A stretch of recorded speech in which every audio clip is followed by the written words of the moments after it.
Looks good. All right. Hey, everyone. I'm Ben Skillman, the Outreach Coordinator at Taos County Economic Development Center. I'll be moderating this presentation today.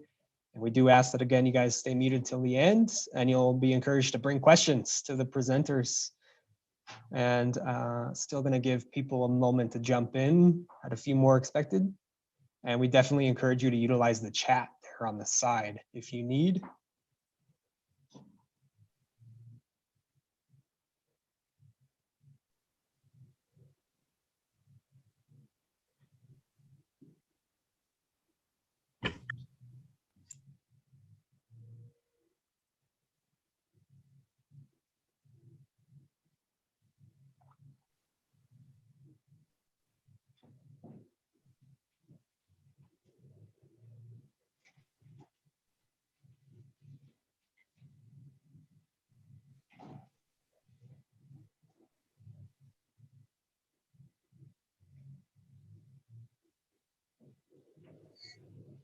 Thanks again for taking the time to join us this Monday afternoon.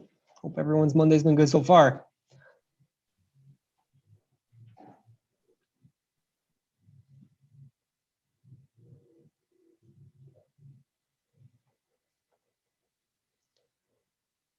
Okay, well, I'm happy to kick things off here. Today there will be two 15-minute presentations, and the first is by Lucas Salazar. He's a sixth-generation rancher who has owned and operated Salazar Meats for the last 3 years and co-owned for the last 11 years. So that's Salazar Meats based out of Manassas, Colorado. And Lucas there has firsthand experience getting acquainted with the processes in USDA meat regulation. And if you didn't already know the Salazar Meats mission statement, it's good. It's so they hope and strive for a system of animal agriculture that honors the animals, the lands, and the people. And they would love to see a more diverse, small scale, and distributed system of animal agriculture and meat processing. They operate in a cooperative and collaborative spirit with other small scale growers and processors. So Lucas, go ahead. It's your time, buddy. Hi, good afternoon, everyone. Thanks for that intro, Ben. Very nice. So as he said, I've been working in this industry. Well, I was raised on a farm. I mean, I chased cows around when I was a kid. So I've kind of been in the scene my whole life, besides the stint where I ran out and went to college and stuff. But then I came back to the farm, and shortly after I got my master's degree in education, which I don't use at all now, came back to the ranch, and there was this kind of crazy idea of a beef jerky business that had been floating around the family for years. And there I was, young and full of energy and kind of guinea pigged on, all right, starting this business, and there I went. So that was about 12 years ago, in maybe 6 months of planning or so. And then we had opened up a USDA inspected plant at a very small scale, very few items. And then we slowly built into a bigger facility, more categories of products. And then about 4 years into the project, we actually built the kill floor. And then we were really vertically integrated at that time. We raised the animals. We brought them in for slaughter. We cut and wrapped them right there, or even value added them into products like summer sausage and beef jerky and snack sticks and so forth. And that's where we're sitting today. We're doing kind of the whole process with some animals that we raise ourselves, but also we have a pretty big component that's open to the community. I'm sure it's more than half of our gross income at this point comes from outside processing, so stuff that's not a Salazar Meats label. So that's kind of my background experience. To talk about kind of the scope of the USDA familiarity, and doing all those categories of products, you have to write safety plans for them, and it's either 8 or 9 HACCP plans right now that we manage. So it's pretty complex, especially for how small scale we are. So a lot of record keeping and a lot of kind of bureaucratic headache associated, but that's what it takes to do it if you want to sell your stuff on the broader market. So And so that's what I'm going to segue into now, is just a little discussion kind of about the regulations. And I'm sorry if I'll be boring, and you guys may know these things, but I think it is maybe important for this discussion to lay the basics and try to be kind of clear on those points before I can maybe do a lot of clarification by laying those out. Maybe.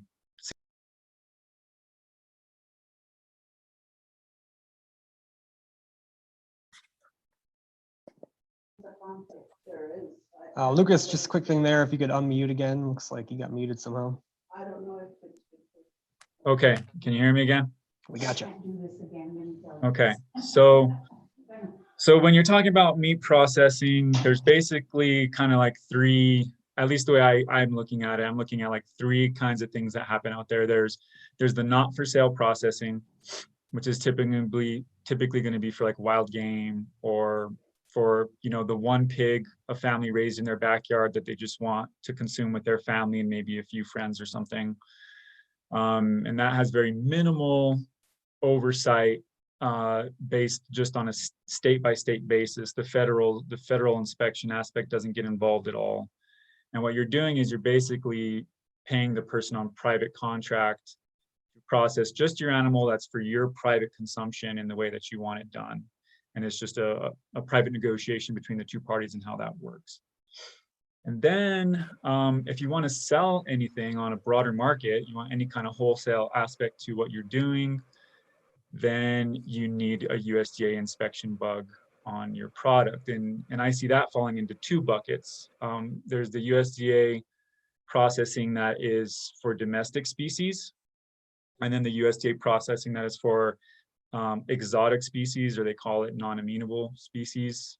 Some examples of the exotics would be like yaks or bison or emus, just, you know, a llama.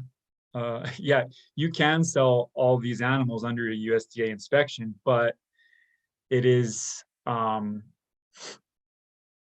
to be bureaucratic. You're going to be subject to all the oversight you would on the domestic side, but then you even have kind of extra steps you have to go through to get certified to be able to do those exotic species.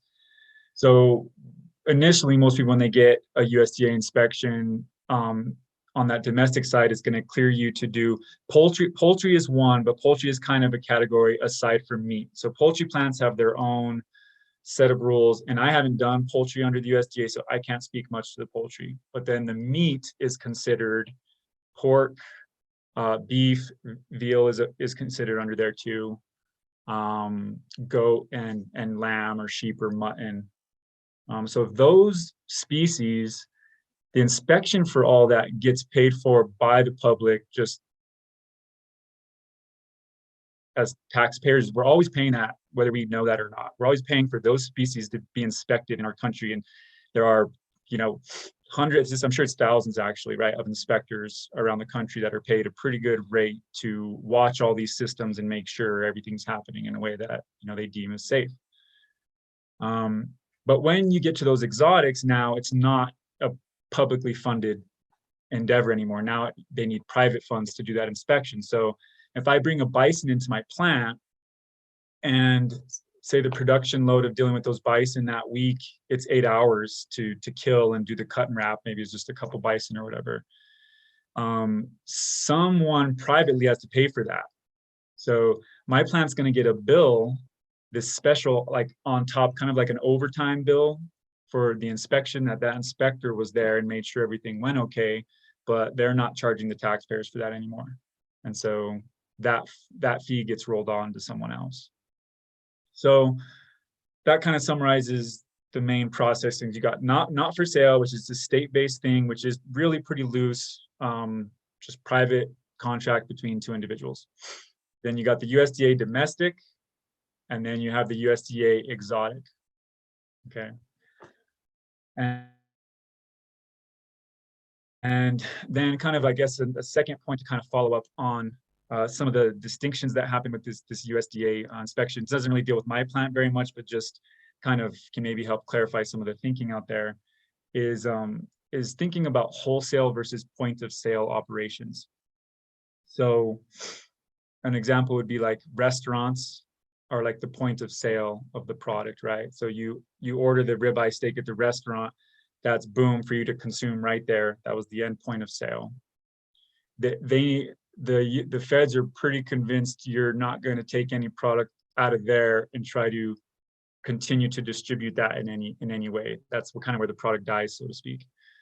And so that's really different from when there's any distribution involved. So as soon as there's any distribution involved, then all of a sudden this question of traceability is really important to the inspection service. They want to be able to, so if something happened up, they want to be able to look at the packaging and be able to use that as a source of information to trace back stuff actually came from all the way, right? So in any situation like that, that's where the USDA inspection services are needed. They need to know that product is going to be packaged in that way. That can be their point of traceability.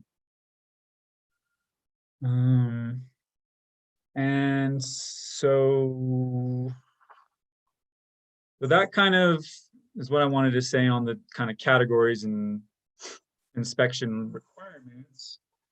And then, and I don't know, Ben, if you can help me show a document on the screen. If not, I can just talk through it or maybe even hold it up to the screen. Yeah, allow me a moment.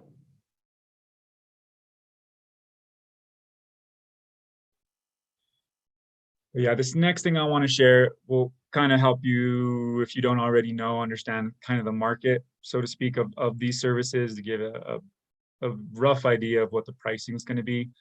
And there is a variation from plant to plant for a lot of reasons. Why certain things might be more or less expensive. All right, Lucas, go ahead. So how do I Yeah, it's a green button there in the center, share screen, and then you're going to choose which window you want to open. Okay, let me see here.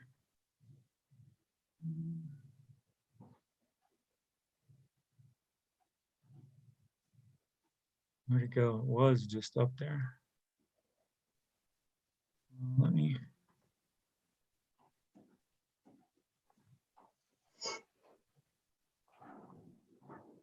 Okay. So green button. Let's see here.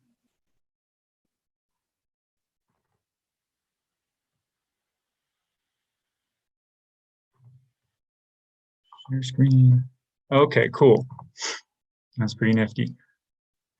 I'm one who in this whole pandemic thing I've not had to deal with Zoom very much, so bear with me. So hopefully you guys can all see this. Are you seeing the document? Yep, we got you there. Okay, cool. So this kind of shows you how we're doing our pricing structure at Salazar Meats. So you might notice I talked about 4 species that are domestic, right? There's beef, pork, and goat and lamb. And you'll notice that lamb's not on there.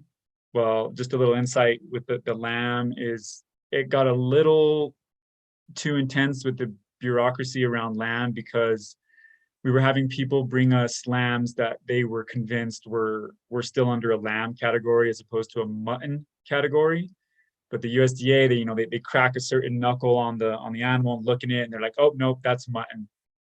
And so we were forced to write mutton on these labels when the clients were convinced that this is not mutton, these are lambs. And it just turned into kind of a fiasco to where it's like, we don't make hardly any money on the smalls anyways. Like goat and lamb are very difficult for a processor to make money on as it is. And all of a sudden we were having all this extra stress about doing lamb. So we went ahead and let lamb go. That's why you don't see it on there. But even a goat being so small, really for us to kind of make it work with all the costs involved, we're charging, basically $50 because almost everything we're doing now pretty much is a USDA. We're not doing a whole lot of not for sale in our plant anymore. And then, to wrap it in paper, like a nice kind of freezer type butcher paper. We're charging 75 cents on the hanging weight, or vacuum packing 93 cents on the hanging weight, which the hanging weight is the weight that the animal is after we have slaughtered it, taken out the all the viscera, minus maybe the few things that the client wants to keep, like maybe heart and liver and kidneys is typically what people will want to keep with that.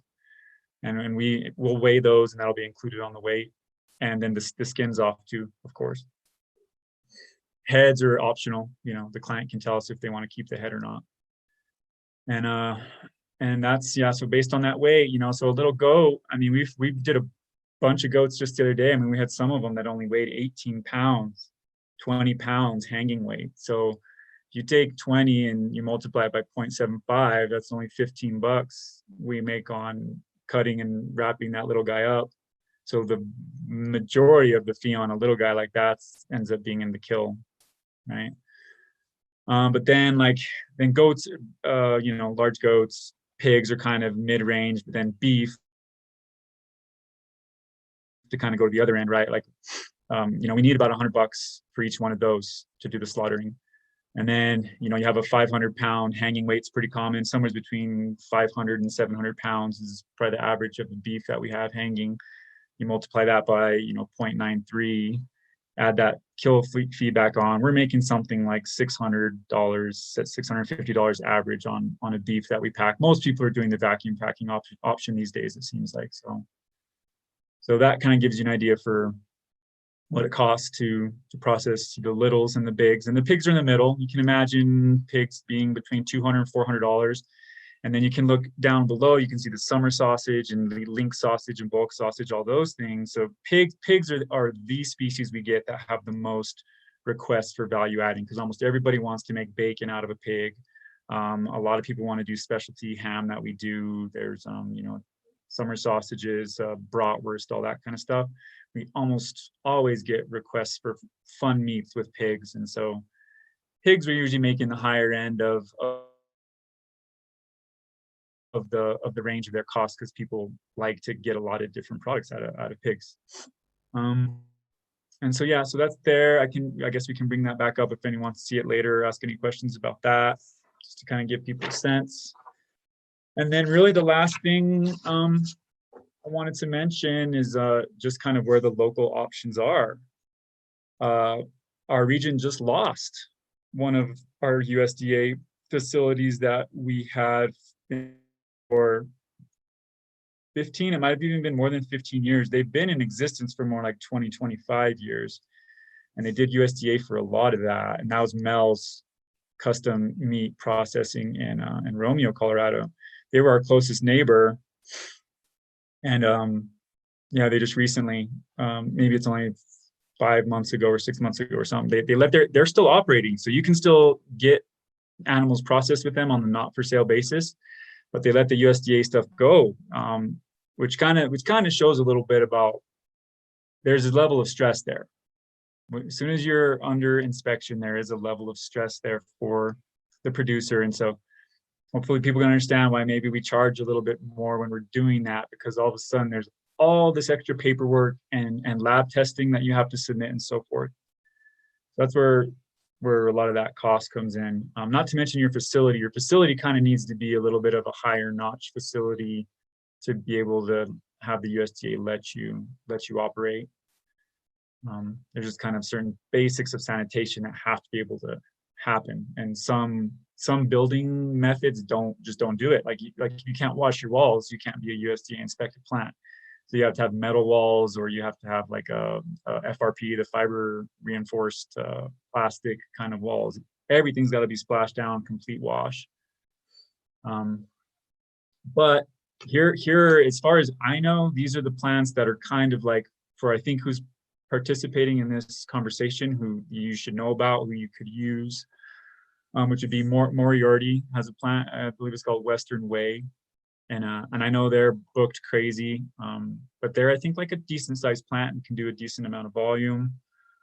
Then Las Vegas has just opened a plant. They had a plant for a long time, the Martinez family. If you folks were following the meat, I mean, it was really exciting. The got a lot of grants and got the thing going, but then it didn't stay together. But now someone bought that and expanded it, and it's a pretty decent sized plant. And from what I hear, it's doing good work. I know some reputable growers around who are using it and they're happy with it.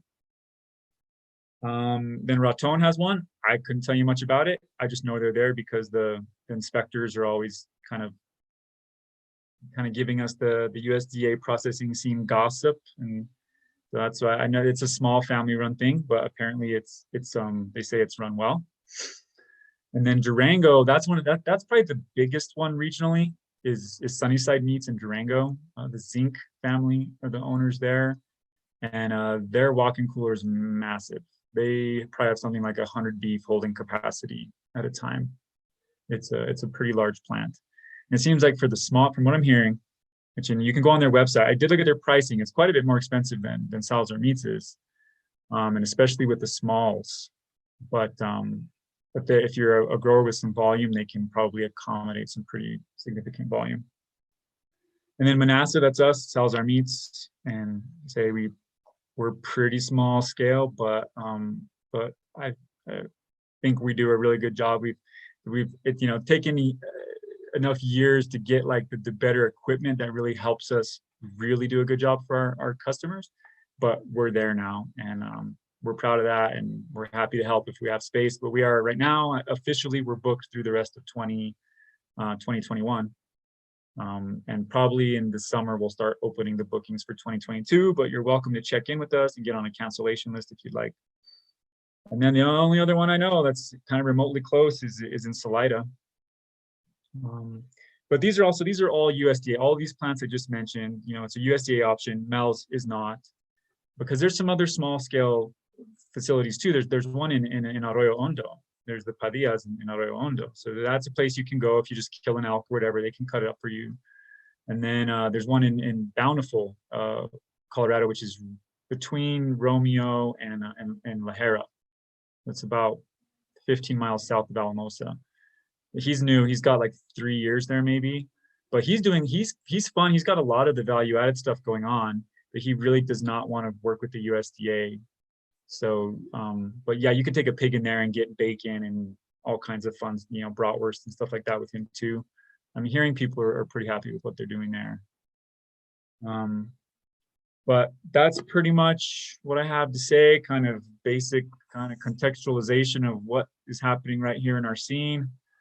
And I'll be happy to answer questions after Mercedes. All right, Lucas, thank you so much for sharing your experience with us. We hope this presentation inspires Taos residents to explore the world of USDA regulation, USDA programs, and more. If you didn't know, we at TCDC are currently funded to provide technical USDA assistance to our farmers and ranchers who would like to further fund their agriculture endeavors. That is a free service. So feel free to get in touch. I will put our information in the chat there if you need. And so next up will be our executive director, Mercedes Rodriguez, who spent 6 years as TCDC's program coordinator, 10 years as our assistant director, and as of May of last year has taken the helm of executive director. So if you're not familiar with her work, she loves to engage with the community, and one example of what she loves to do would be to take grandma's special recipe and turn that into a marketable food product. So today, Mercedes will share information on our upcoming and revamped program, the Mobile Matanza Slaughter Unit, which will service the ranchers in Taos County. We're excited to see the return of the Matanza. So Mercedes, if you will, take the helm. Hi guys, it's good to see a lot of these names on our list of attendees. People we've worked with before with the Mobile Matanza program and are hoping to work with in the future endeavors. So I would, you have it's unmuted. So I just asked you to unmute on that. Oh, okay. There you go. You're good. Hi there. Hi, everyone. It's good to see a lot of these names on the attendee list. I've worked with a lot of you in the past and am looking forward to working with you in the future. And so thanks to Lucas, for his insight in his work for the Matanza and trying to assist us with getting the program up and going again. Just a little background and a little information and update on the Mobile Matanza. And I think we'll open it up for questions because I think there is a lot of questions. And so the Mobile Matanza program is in the process of getting revamped and rejuvenated. And so the mobile slaughter unit trailer that was built, custom built by Trivan, is making its way to Washington State for a revamp. To get that there, we're having to do some mechanical work and repairs to the actual truck. The licensing and the permitting, had to be updated. And I think we've hurdled through all the updates, the insurance, got the truck up to Cuesta. It is in Cuesta at Northern New Mexico Diesel and is getting a checkup. Getting a couple of things replaced, fixed, and ready to go on the road. We hope to have the unit traveling back to Washington State in April. And at Washington State for the upgrades of the trailer will be up there for 2.5 to 3 weeks. Once we get that back, then we will make sure that, the cut and wrap has been looked at and trying to assess exactly what the needs in that mobile Matanza cut and wrap facility would be. One of the questions that's just in general and up in the air all the time is the question of what happened to the $100,000 that you guys received to upgrade the mobile Matanza program. And so the $100,000 was a legislative appropriation received by TCEDC. We needed a fiscal sponsor for that, and that's Taos County. So the funds are at Taos County and are being dispersed as the work gets done on the mobile Matanza trucks. And so it is guesstimated that the cost for the upgrades and the repairs to the mobile Matanza will pretty much use up most of the $100,000. What is left, if anything is left, once that is done and back from Washington State, will then be utilized for the cut and wrap facility. We are currently in the process of working with USDA. We're doing an RBEG proposal and an RBOG proposal to be able to get funds for the program to get started again this fall. So we do hope to have the mobile Matanza in operation by this season. And so if there are any questions, anything that you guys would like to ask at this time, I think I'd like to turn it over, and rather than blah, blah, blah it, and give you information, I'd like to answer some questions from you guys.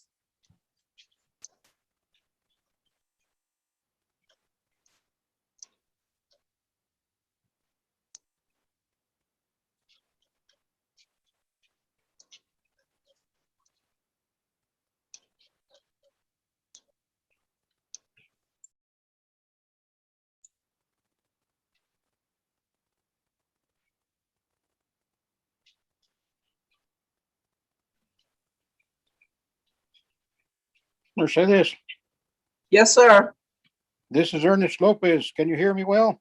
I sure can, senor. How are you? I'm doing well. Thank you for asking. How are you doing? Good, senor. Gracias. I was going to ask you, what's going to be your radius of operation with the Matanza that you're planning on bringing up?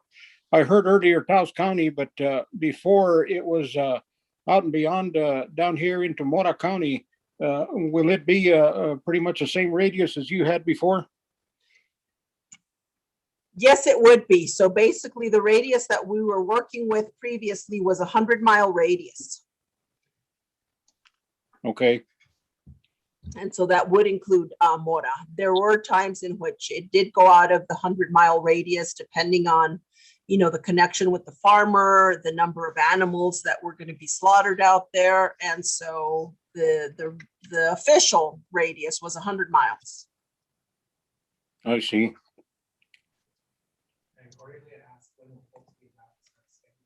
do you have a fee schedule developed as of yet, or is that still in the developing stages? It's still in the process, but with the emails that we have on record for you guys, I can send you some tentative stuff and, the fees that are being looked at to start. Because of the USDA process involved, we're looking to start with custom. And so that is yet to be determined as well. But as soon as that pricing does get finalized and does get determined, then everyone within this email list, we'll get a copy of that.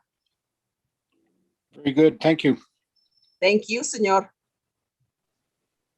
So we had one question from the chat from a friend there. Looks like she's asking, when will folks be allowed to start scheduling use for the Matanza? So the schedule is in the works. I would anticipate that once the unit is back and we have it physically here, we can start talking about scheduling. I don't want to start scheduling anything. We're in the process of hiring crews. We're in the process of interviews and the whole process. So until the actual truck is back here and we have a crew hired, then there won't be any scheduling. So I would foresee late summer being able to open up a schedule and letting people tap into that schedule. And one other question about how community members can support the Matanza and help ensure its success. Well, that is a very good question, let me tell you. It obviously is going to require a lot of support from our community. It is going to require, one, allowing TCDC back into your back door, back into your backyards, allowing us to transition with the change that TCDC has seen as far as leadership and as far as administration is concerned. And with the assurance that this new administration and this new crew will ensure the services being provided are of top quality and we don't run into the issues that we did in the past. So one of the biggest questions from USDA was, why should we fund you? What is it that you can tell us about the Matanza? And one of their biggest concerns is, why did it fail? And then there's a lot of different reasons why the failure of the program was so evident. And, those of you who utilized the unit and the program there towards the end realized that services were one of the biggest issues there at the end. But just backtracking to the creation of the business model and the running of the program, there's a lot that needs to be redone. The been there, done that experience, has basically taught us, what went wrong, and we are looking at that and heading it face on. One of the reasons I wanted to start working with Lucas Salazar was because I know he has a successful business. I know he has a successful model. I know that he can be someone that can lead us in the right direction. And again, with our been there, done that experience, can compile from both sides and create a refreshed, revamped program to be able to service our stakeholders, our community. Again, we're with the community for the community. So giving us that opportunity again to come into your doors again and give us the opportunity to prove ourselves again. And, would be one. Two is, we're trying to rebuild our social status, our social media, getting information out and being able to provide all this information. Transparency is going to be one of the things that's really going to change within our institution. And so I want to keep you guys informed of the steps that are being taken. I want to keep you up to date with where we're moving with. I think that's part of the process with these Zoominars, to be able to keep you guys updated. And so when we have fundraisers and when we decide that there are, projects and programs that need support, one would be physical support, two, obviously monetarily support, but, huddling together and being able to come to the table let us know what you saw as being a problem in the Matanza in the past, what you see happening in the future. Your input is really important to us, and we welcome that. So I think that one of the biggest things that we ask of you is that participation. And as things start developing, obviously participation in the program, usage of the mobile Matanza and the cut and wrap, and then any fundraising that we create would be supported by the community, would be greatly appreciated.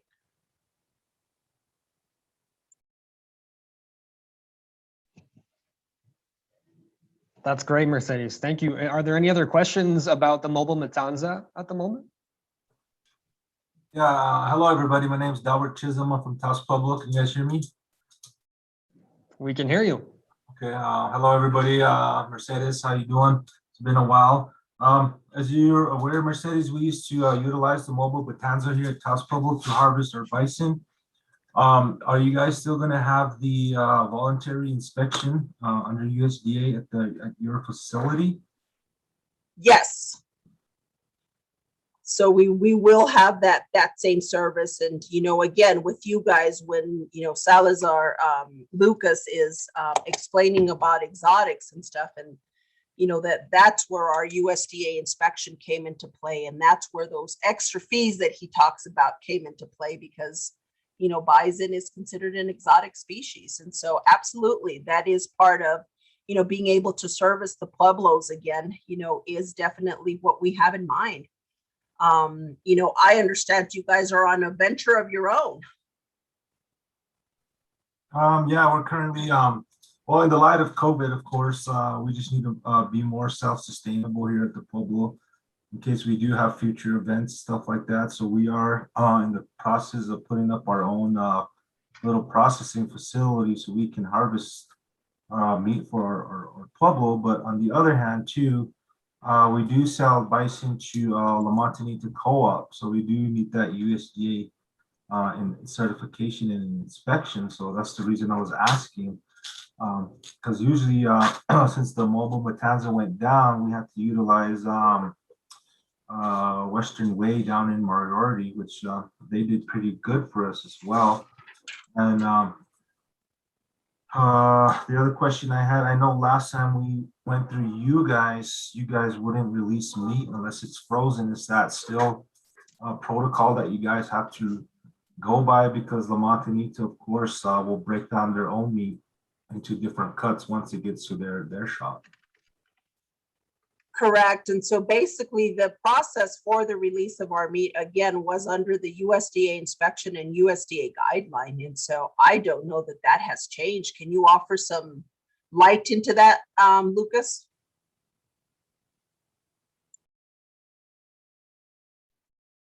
Yeah, I'd be happy to.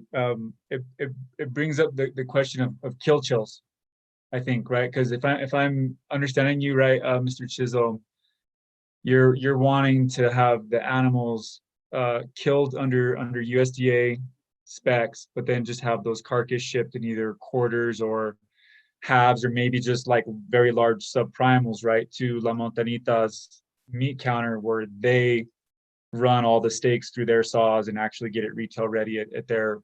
Is that what you're saying? Exactly. Yeah, they just want to receive the subprimals and then break it down wherever they see fit. Yeah. So, there's a lot to say about economics here. So in my shop, I don't let anybody kill and chill beef or any of the like large. Basically, we do have people killing and doing chills on pigs, because they don't take up that much space in our cooler, and we can kind of get enough in there and get them out like within the next couple of days to not totally clog up our cooler space and hurt the business model. But there's just going to be something here about how much money needs to be made per unit on your animals, and I'm sure you understand that if they stay in the location and they actually go through cut and wrap at TCDC, there's going to be a bill at the end of that.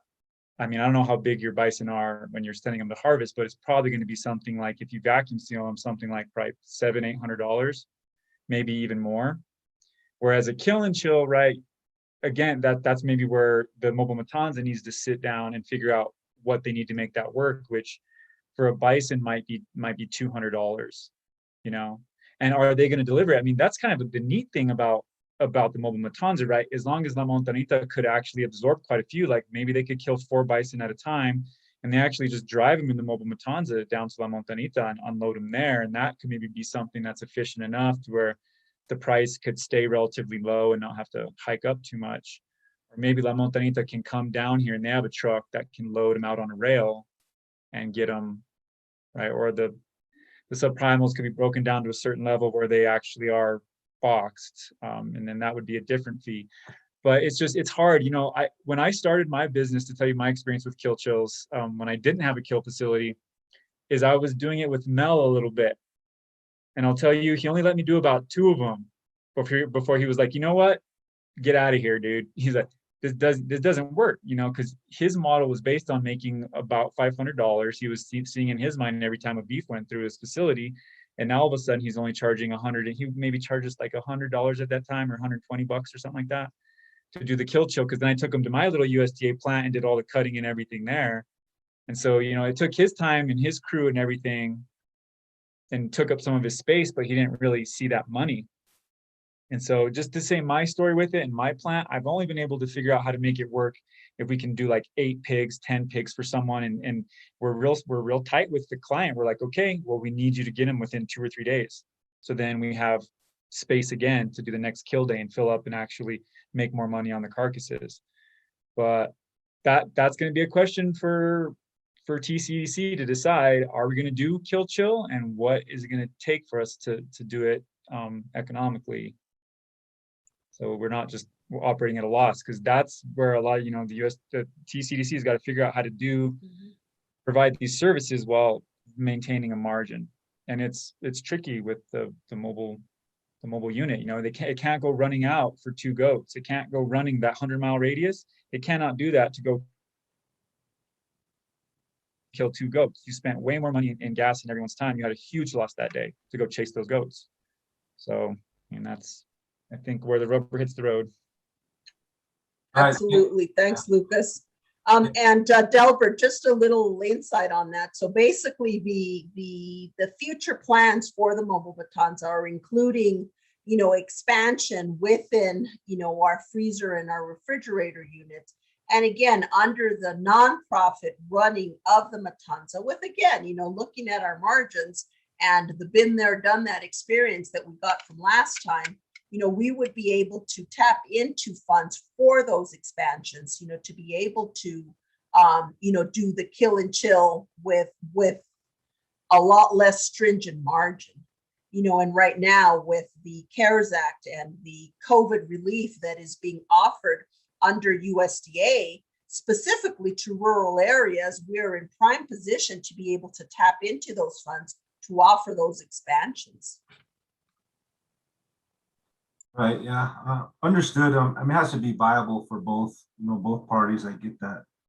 But that's kind of the direction we are currently at right now, to get, you know, our animals out so we can supplement our program. And then eventually we do want to eventually have our own shop here at the Pueblo, where we do sell meat, you know, to the public. I mean, we are a sovereign nation, so we don't really have to follow those rules unless we're selling meat off the reservation. But we still want to follow those USDA guidelines, you know, to protect not only ourselves, but also the people that we want to give sell meat to. But yeah, I think it's a discussion we should have sometimes offline. Thank you. Absolutely, Delbert. You know, let's go ahead and set up a meeting. Again, I think the focus here and the outlying is food safety, you know, and being able to offer, you know, that meat under a food safety guideline.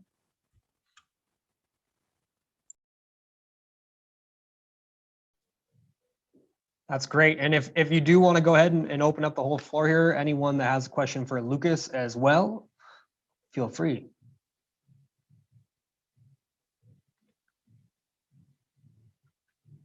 Anything USDA meat regulation, his personal experience. again, I'd like to invite you guys to send in your comments, send in your questions. I understand these Zoominars, and being able to hurdle with some of the technical issues that may come up in certain areas are difficult to hurdle through. But, I really want your input. I really want, you guys as the stakeholders, you guys as the community members and the users of the Mobile Matanza program. I'd like your input. I want to start offering the forums again, the Mobile Matanza forums, to be able to get your input and to be able to, work hand in hand to be able to get a program that is going to be able to get you where you want to be able to provide, that service that is so desperately needed within our community right now. So I encourage you guys to send in your questions, send in your comments. You guys have our contact information. You guys, know how to get a hold of us. I've got an open door policy. You guys come in, let's meet, let's talk. Let's make things happen. Let's get things going.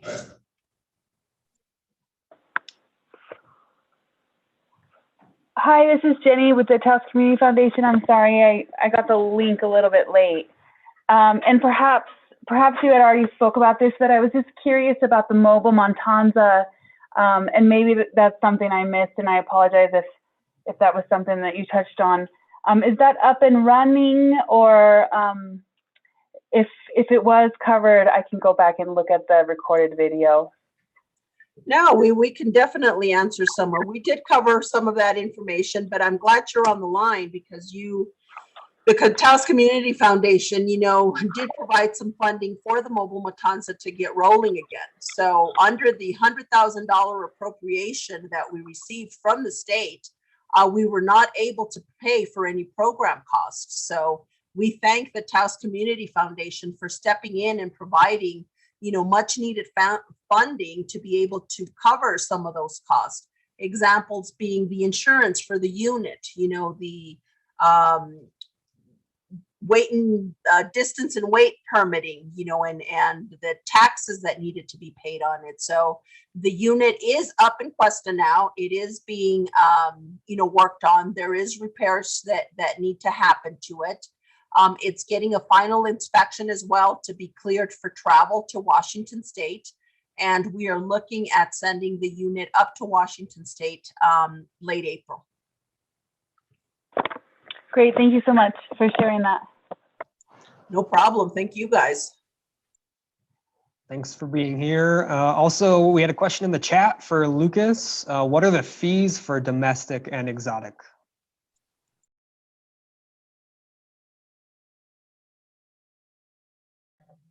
Okay, I might want to ask for the clarification on that. I don't know if you were here at the beginning and saw the fee schedule for Salazar meats, or if you're talking more like what the USDA kind of overtime, their voluntary inspection fees are. I mean, I got pinched with a couple of those voluntary, and it wasn't for exotics because we're not doing exotics in my shop, but what it was for working on a holiday. And so then a private source had to pay for that, which it was just because I was keeping my doors open. I just had to pay for it. And it's and I've seen actually the schedule, so I can kind of give you the rough idea. The low end is $80 an hour, and then the high end is like 150. Like if you want to work like on a holiday, like late or something, like they charge you, I think 150 was the highest I saw on that list. And for that day, we only worked like two hours of inspection, and it was a bill of $215 or something like that. So we got charged more than $100 an hour to operate that day. Now, Lucas, do you know what the base is? This is something that, yeah, well, this I wanted to actually direct this one at Merced is it's real important. Couple things: to have a good relationship with the USDA inspector, and then to have that human aspect going on, because they could do some things they don't necessarily need to, right? Like that guy could have, because he was even a relief inspector that day, which is to say as like a substitute. The other guy, he wanted to take his vacation day, our normal, so he wasn't there. So we had to get this guy who drove all the way from like Loveland, Colorado, all the way down to Manhattan. So he's probably already in a grumpy mood, right? Because he's had to drive 5-6 hours just to do his inspection with us, stay at a hotel the night before. I mean, it's wild how much money on the USDA budget is going into these inspectors for running around like this, right? But then he could have charged us the whole day. If he would have wanted to, he could have charged us about $900, $1,000 to operate that day. But we really talked with him and we're like, is this really necessary? It wasn't a kill day. If it's a kill day, it's one thing, because when it's a kill day, the inspectors have to be there from the very beginning to the very end, and they have to inspect stuff in every single animal. But if you're doing just processing tasks, it's the kind of thing where they just kind of float around and make sure it's clean and make sure your records are being kept. And so he was willing to work with it. We were kind of, trying to be friendly and diplomatic, but say, hey man, can you not peg us with like this huge bill you can peg us with? And so he went to the lower end of what he could have charged us. And that's just a reality of the dynamics that's gonna be. I mean, there's two agencies and you're trying to negotiate. They kind of like it because they get a piece of that, right? When those guys work their overtime and all that, and the amount of hours they log, they see a big piece of that. Those guys can get paid really, really well to work holidays and overtime and stuff. So, I mean, yeah, I would think about it as an average, as you can imagine, it's going to be something like $100, like $100 an hour when those guys need to do voluntary or after hours inspections. Yeah, no, that's definitely what we were seeing. And I think we had a USDA office here. So when the inspector was coming here, he's basically staying here for 2 or 3 days. And so he was able to, pack the schedule. And so we were paying a base rate back when of $50 an hour. And then same $49.50 for overtime. So that's where your $100 come in for any overtime or any, but yeah, that definitely having that connection and that, good communication and good partnership with your USDA inspectors is crucial. I don't know if any of you have been following any of the legislative bills that are working, but there's a couple of them, and one of them was to bring the meat inspection back to New Mexico. And I know Corilla is on the line. Corilla, would you be able to offer a little update for us on those meat-related bills? Oh, Mercedes, I did not prepare for that. I would have to quickly go back to my notes. Give me a second and keep talking, everyone. Let me get them. Okay, great. We'd appreciate it, because I think that, that those bills and the content of those bills were important. Something as critical as the inspection being brought to the state would have been great, but I don't think that bill made it through. The cost for having that brought back to the state was too high and, not feasible for the state to take on. But there were some alternatives, and there are some different ways of being able to tap into what the state is willing to do for the meat sector. And so I think that'd be great. So.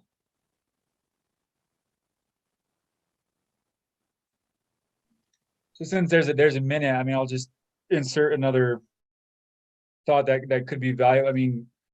In terms of strategy for a small business like this, I think it makes the most sense to just try to go with their schedule. Do not work on their designated holidays. Work just from 8 to 5 or 4:30 or whatever they're designating as your entitled 8 hours. And don't pay any of those fees, because for a small business that has its margins as it is, every once in a while, maybe because like an employee was sick and you just needed to do it to get it done, like as an emergency, use it, but to try to program around all of those dates from the USDA, because then it's free. Yeah, absolutely. That's great advice, and that's the thing to do, try and keep it as 9 to 5 as possible.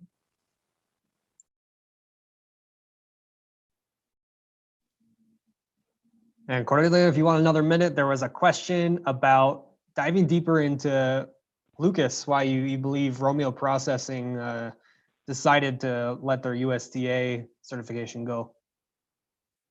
Well, I kind of know why. it's kind of drawing a conclusion a little bit, but it's the son left the business.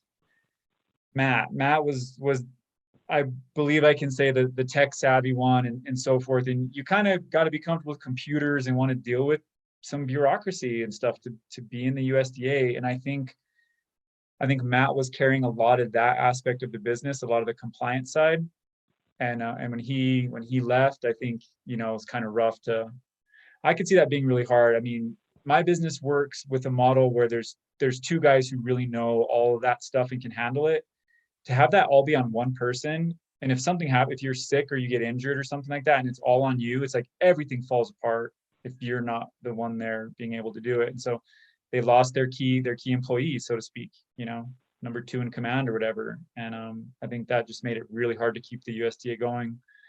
And I know that they were on like a suspension, like the chance to reinstate, and that was like a 6-month period or something, and they're almost at the end of that. And so from everything we know from the gossip on the USDA inspector angle, that they're not moving to reinstate, and their time is getting smaller to where they can without having more drama in order to do it. Because then they have to reapply for inspection. They're in a period now where if they could just wave the wand and go back. But if they get beyond that period, then it's another hoop they have to jump through to get back up and running again. Yeah, and we know that's also a trend in the nation with larger processing businesses kind of taking over and seeing the smaller processing businesses reduce in size. So again, we have that technical assistance here at TCDC, and we want to remind everyone we do have that available, although we know there's a lot of struggles in there.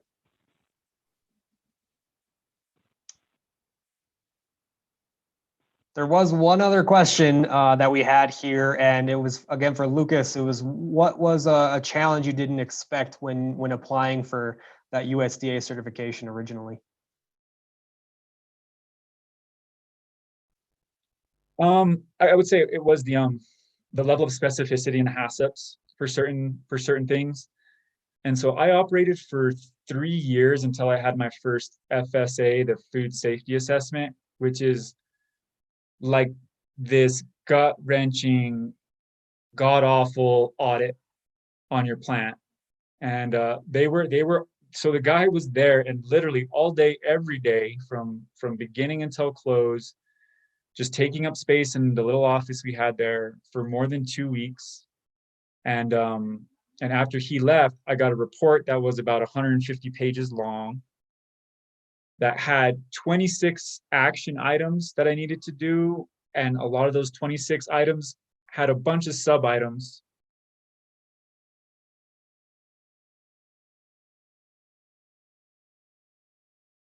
And iron everything out that they needed me to iron out. And they gave me an amount of time to do it before then they would do some kind of enforcement action or, a suspension until I got them done or whatever.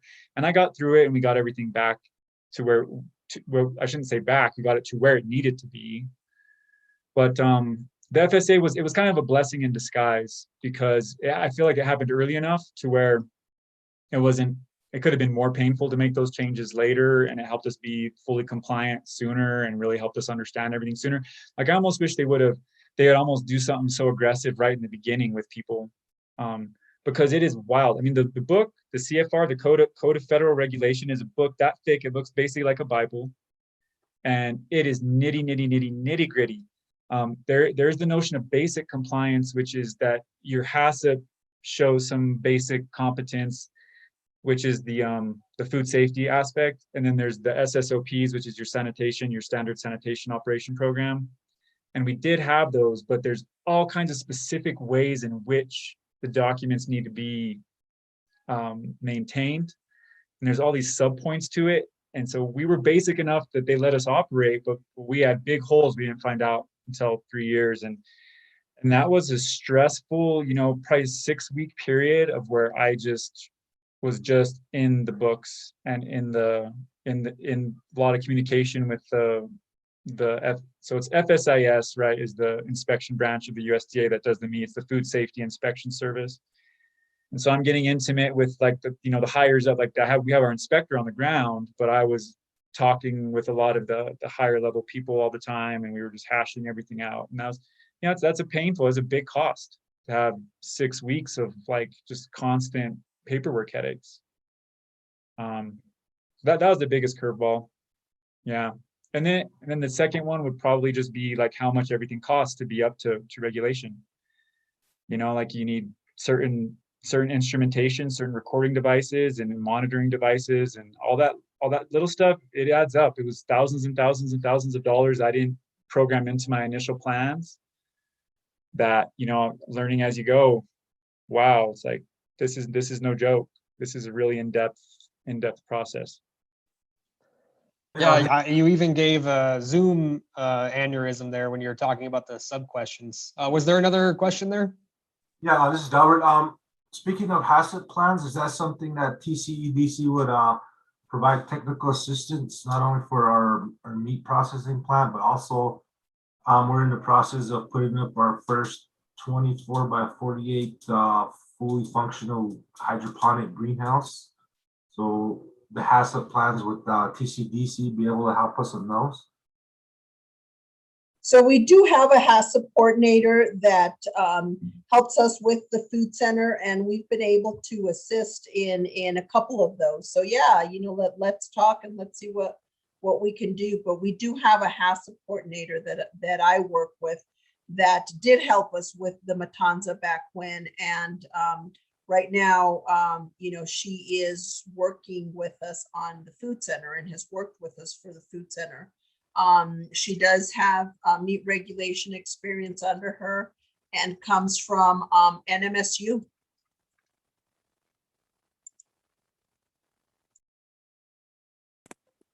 Okay, thank you. Okay, and Cordelia, if you did want to comment on any legislation. Yeah, I need to find some old notes. So for HB 33, that is still, it's on the Senate floor at the moment. But if it were to pass, it's a livestock board meat inspection authorization and would provide $500,000 in funding. So we're seeing, and this was as of March 19th. I've been off a few days, so I'm not too sure what if it has come to a vote. Additionally, HB 121 and SB 173, that was legislation related to meat processing and marketing program. And this funding was approved for $500,000, and it's appropriated for setting up a meat inspection program through the New Mexico Livestock Board. That's contingent on the passing of HB 33, the one I just mentioned. And then I believe, yeah, those are the two most relevant to the conversation. But if anyone's needing any additional, has any other questions, they can email me and I can forward along some of the summaries that are provided through the National Young Farmer Coalition.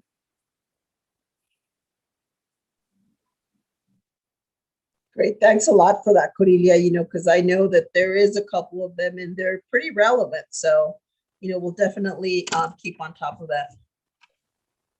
And any final questions for our presenters? This is Ernest Lopez. Just a comment on those bales that were mentioned, you know, for the meat inspection. I don't know that those bales ever made it to the governor's desk. If they're not on the governor's desk, chances are they died as a legislature altogether, ran out of time with consideration of the cannabis bill. As I understand, nothing but the cannabis bill and maybe some other issues pertaining to that will be considered in this special session. So it might be another year before some of that legislation is reintroduced and reconsidered.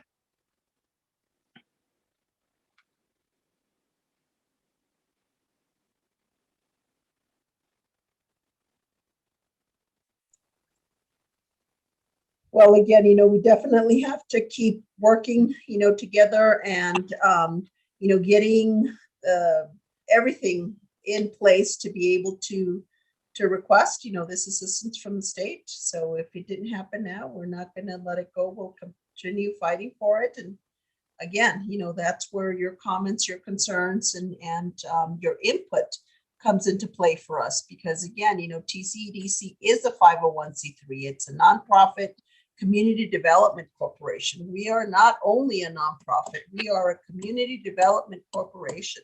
So we are able to, tap into funds that most nonprofits are not able to. And so I want to be able to build a strong force with our farmers and our ranchers to be able to tap into those USDA funds that don't seem to make it, up in northern New Mexico. We need to change that. We absolutely need to join forces and, make those USDA funds hurtle our way in northern New Mexico. Good point, Mercedes. This is Ernest Lopez again. And I just, one more comment. I just wanted to thank you for the invite that you sent out by email and the notice. And just to add that I think these Zoominars are an excellent way to stay in touch over this and exchange information as it comes available. So anytime you decide to have one of these, keep us on your list and we'll make every effort to attend. And if there's any way we can help meantime, why send an email. Absolutely. Thank you, Ernest. We appreciate you attending and taking the time, to provide input. Thank you. All right, any other questions?